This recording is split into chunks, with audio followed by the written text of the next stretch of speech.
just what are the Dallas Mavericks getting with the addition of JJ Redick? This is the gray area right here on Kevin Gray Sports. My name is Kevin Gray. You can find me on Twitter, Facebook, and Instagram at Kevin Gray Sports. Be sure to hit that subscribe button right there for all things Kevin Gray Sports. Really appreciate the support here on the YouTube channel. The Dallas Mavericks take on the Indiana Pacers before they head on to the road for 5 consecutive ball games, starting against JJ Redick's former team, the New Orleans Pelicans, before they take on the Oklahoma City Thunder, the New York Knicks, and the Washington Wizards, among others, during their next 5-game road trip. The Dallas Mavericks acquired JJ Redick for James Johnson, Wes Iwundu, and a 2021 second-round draft pick in order for the Dallas Mavericks to try to make a second-half push going into the final 30 games of this season, where they sit at 23-19, 7th in the Western Conference, 1st in the Southwest Division. But what exactly are the Mavericks getting in the 36-year-old, 15-year veteran out of Duke, a guy in JJ Redick who in his prior 15 games before having the non-surgical procedure to deal with right heel inflammation was shooting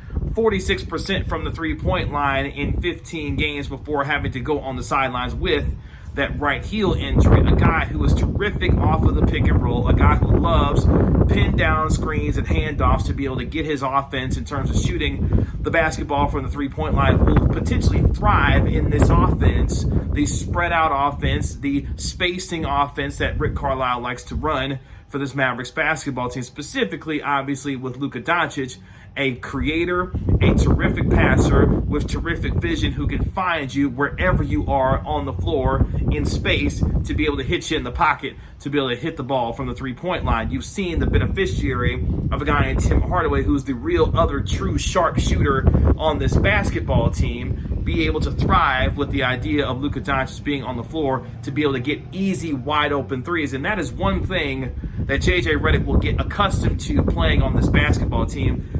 Did not have that necessarily with the New Orleans Pelicans, who had a bogged down offense, not really able to get things opened up from a three-point standpoint in terms of wide open three-pointers for JJ Redick. He will have no problem in this offense for the Dallas Mavericks and Rick Carlisle's wide open spacing offense to be able to have Luka Doncic find the driving lanes and be able to kick it out to guys like Tim Hardaway and now JJ Redick.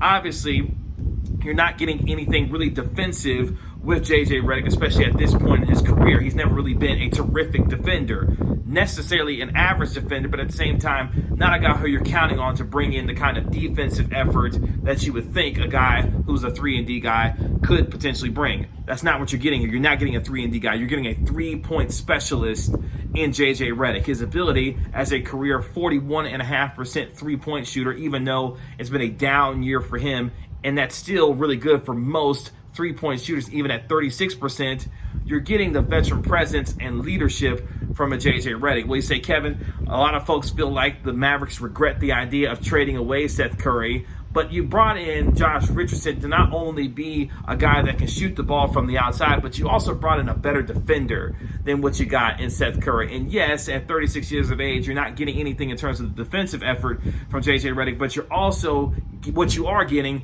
is the offensive firepower from a guy who can still shoot the ball from the three-point line. Yes, there are questions about his availability as far as his right heel injury. When will he actually be able to play for the Dallas Mavericks? But at the same time, once you get him acclimated into this offense, you saw the kinds of things that he did with the Philadelphia 76ers, the rhythm that he was able to develop with a guy in Joel Embiid. Now, Joel Embiid, a better passer than Kristaps Porzingis, so you're able to work off the pick and roll and some of the things that Joel Embiid can do from a skill standpoint. But more importantly, this is going to be an offense for JJ Redick where he will have an opportunity to thrive in, because all he will have to do is to be able to run off of screens, be able to put pressure on defenses, which he is still capable of doing even at 36 years of age, even with diminished athleticism, to find spaces to be able to get his three-point shot off. Because even as his athleticism has diminished throughout his career, JJ Redick is a very smart basketball player and knows how to find space, create space for himself, and with a passer like Luka Doncic, it should be very easy for him to get the kind of offense that he's looking for and more accustomed to with the spacing that will be available in this offense. Obviously, you have shooters like a Tim Hardaway Jr. who has thrived, a Maxi Kleber who is shooting over 40% from the three-point line himself, the beneficiaries of wide open three-pointers. We know what Kristaps Porzingis is in this offense when he is right shooting the ball from the three-point line. Other questions about JJ Redick's fit. Well, what does this mean for Trey Burke in terms of his minutes? Will you see some of his minutes decrease with the addition now of JJ Redick? That is entirely possible. Trey Burke hasn't been the kind of player that you saw from him when he was in the bubble, when you picked him up off the street and he was able to come in and play well in the Orlando bubble and help the Mavericks as they went into the playoffs after even in their first round exit against the Los Angeles Clippers. So you may see a little bit of diminished minutes for a guy in Trey Burke, but at the same time, ultimately, you will get a guy in JJ Redick who has the playoff experience, been there through the playoff wars, but also is a better shooter than Trey Burke. Yes, the athleticism between Trey Burke and JJ Redick obviously is a big difference there, obviously.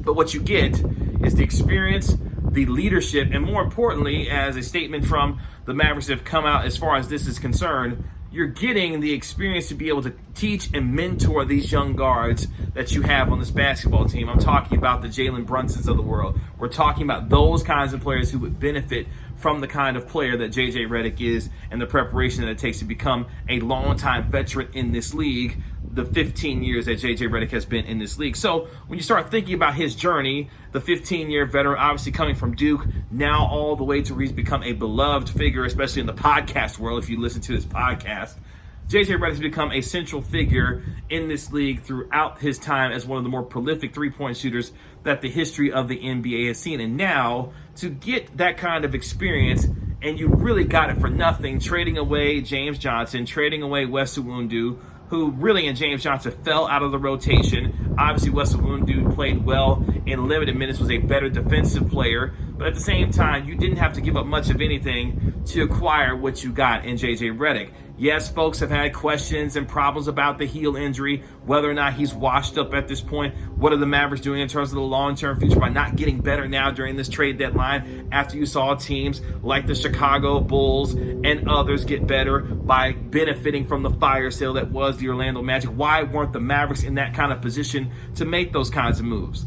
Well, number one, they don't have the assets to be able to make the kind of moves that other teams were able to make in terms of pick swaps, future first-round draft picks. Remember, the Dallas Mavericks still owe the Knicks a 2023 first-round pick also, so there's not a lot of draft capital that the Mavericks could actually have used to try and get the kind of star that they would have made an impact, a bigger impact than what you may have seen from a guy in JJ Redick. There was reports that the Dallas Mavericks did engage the Houston Rockets in trying to get Victor Oladipo, but ultimately feeling like he would not fit with this offense better than what they already have right now. And obviously he gets to go to Miami to play with a guy, Jimmy Butler. They're working on a contract extension out there potentially for him to stay there long term. So when you look at the overall picture of what the Dallas Mavericks did in this particular trade, you acquired a guy at 36 years of age, a 15-year veteran, a career 41.5% three-point shooter, who in his last 15 games before his right heel injury was shooting at a 46% clip.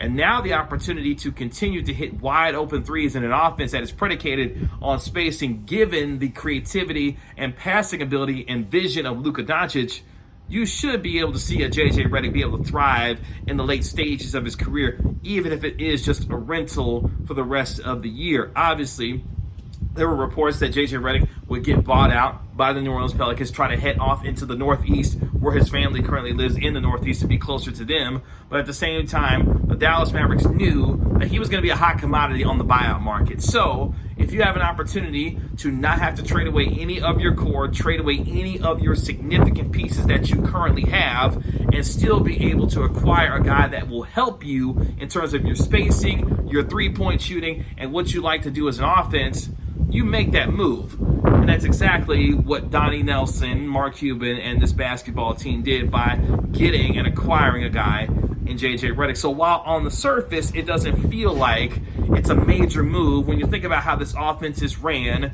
and where he is in his particular career and the ability of Luka Doncic to create wide open space for shooters who have thrived in this offense, hello Tim Hardaway Jr., hello Maxi Kleber, and others, this isn't a bad fit at all. In fact, it's a terrific fit for JJ Redick. It may not be the splash move that MFFLs like to have seen during the trade deadline. But given what you had and the limited assets and capital that you did have, this was probably the best that you could do in this particular trade market, where you saw a record number of trades go down as far as player transactions was concerned. It was good to see at least the Mavericks get in on some of it to be able to improve a need that they have and add even more prolific three-point shooting. Once you see JJ Redick coming off the screens and pin downs and pick and rolls and the kinds of things that the Dallas Mavericks like to do from an offensive standpoint, and he's hitting the ball regularly from the three-point line, once he gets onto the floor, it's going to be a lot of fun to watch JJ Redick in this offense, even at the age of 36 with diminished athleticism, but still a sharpshooter